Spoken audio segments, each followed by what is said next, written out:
मुझे बहुत प्रलोभन भी दे रहे थे कि आपको बहुत कम टाइम में आप बहुत सारे पैसे कमा लोगे, आप छा जाओगे हर जगह, और काफी सारी वल्गर बातें भी कर रहे थे, आपका फिगर ये वो बहुत सारी चीजों को लेके जो मैं मीडिया के सामने नहीं कह सकती हूँ, बट जो भी है इसलिए मुझे लगा कि मुझे सामने आना चाहिए। जिस बयान को आपने अभी सुना वो बयान बहुत मायने रखती है। राज कुंद्रा पर गंभीर आरोप लगे हैं और इस महिला ने कुछ ऐसे आरोप लगाए हैं। लास्ट कोविड के टाइम पे मुझे एक कॉल आया था और मुझसे डिमांड की गई थी कि आपको वीडियो कॉल पे आपका नीट ऑडिशन लिया जाएगा, तो मैंने उसके लिए ऑब्जेक्शन लिया था। एंड मैंने लास्ट टाइम प्रेस कॉन्फ्रेंस करके ये बात मीडिया के सामने, लोगों के सामने रखी थी कि उन्हें अरेस्ट किया जाए। लोगों को बहला के फुसला के लड़कियों को गलत रास्ते पे वो लेके जा रहे हैं। और आप देख सकते हैं राज कुंद्रा जी अरेस्ट हो चुके हैं। तो मैम आप एक बात बताइए कि आपको लोगों ने कैसे अप्रोच किया, किस तरीके से आपके संपर्क में आए, या आप उनके संपर्क में कैसे आए? सर मुझे एक कनेक्टिंग कॉल आया था उमेश कामत जी का, शायद उन्होंने मुझे कहीं देखा होगा या मेरे कहीं वीडियोस या कुछ आर्टिकल्स देखा होगा, तो उनके थ्रू में मुझे कॉल आया था।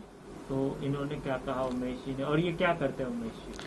उमेश जी जो है वो राज कुंद्रा की कंपनी में डायरेक्टर है, और देखा जाए तो राज कुंद्रा जी के राइट हैंड बोल सकते हैं हम उन्हें। राज कुंद्रा जी के सारा काम वही देखते हैं, और उनका ही कॉल मुझे आया था। वो मुझे बहुत सारे लालच दे रहे थे कि आपको बहुत हाई अप दे दिया जाएगा, कम टाइम में आप बहुत टॉप पे चले जाओगे, बहुत हाई अप पे चले जाओगे और आप बहुत सारे पैसे कमाओगे।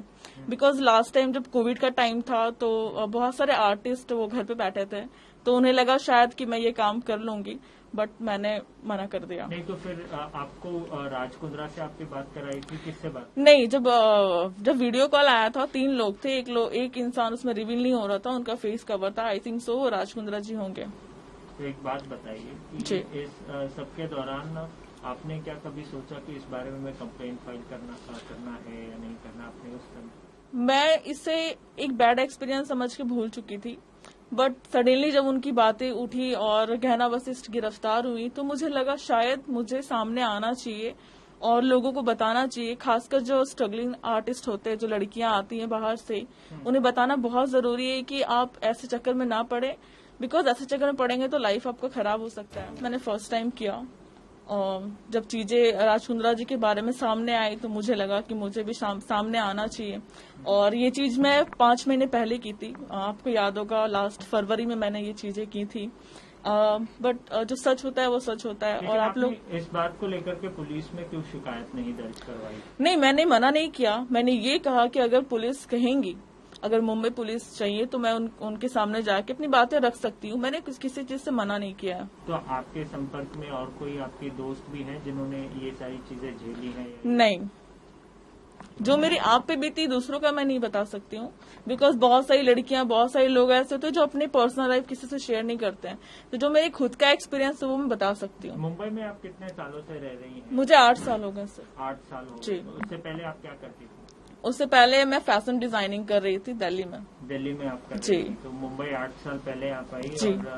और किस तरीके से, बेसिकली मैं ये जानना चाह रहा हूँ कि क्या शिल्पा शेट्टी या कुंद्रा परिवार से आप लोग को, आपको पर्टिकुलरली संपर्क किया? क्या वो केवल एक वीडियो कॉल ही था? उसके वीडियो कॉल ही था उमेश कामत जी का। मैं उन्हें मैं शिल्पा शेट्टी जी के बारे में कुछ नहीं बोलना चाहूंगी, बट मेरा एक कहना ये भी है कि 2019 में जब ये पॉर्न वीडियोस बन रही थी तब स्टिल शिल्पा शेट्टी और राज कुंद्रा इस कंपनी के डायरेक्टर थे। तब शिल्पा शेट्टी, अगर आज राज कुंद्रा जी अरेस्ट हो चुके तो क्या शिल्पा शेट्टी को अरेस्ट नहीं करना चाहिए? वो भी तो शामिल है ना सब चीजों में। तो आप बेसिकली डिमांड कर रही हैं कि शिल्पा शेट्टी का भी रोल इन्वेस्टिगेट? जी बिल्कुल करना चाहिए, बिकॉज लड़कियों का एक अपना एक अलग इमेज होता है, वो खुद एक लड़की है, खुद एक औरत है, तो उन्हें समझना चाहिए लड़कियों की इमेज क्या होती है। और अगर हस्बैंड कुछ कर रहा है तो जाहिर सी बात है वाइफ को पता होगा ही होगा कि हमारे कंपनी में क्या चल रहा था।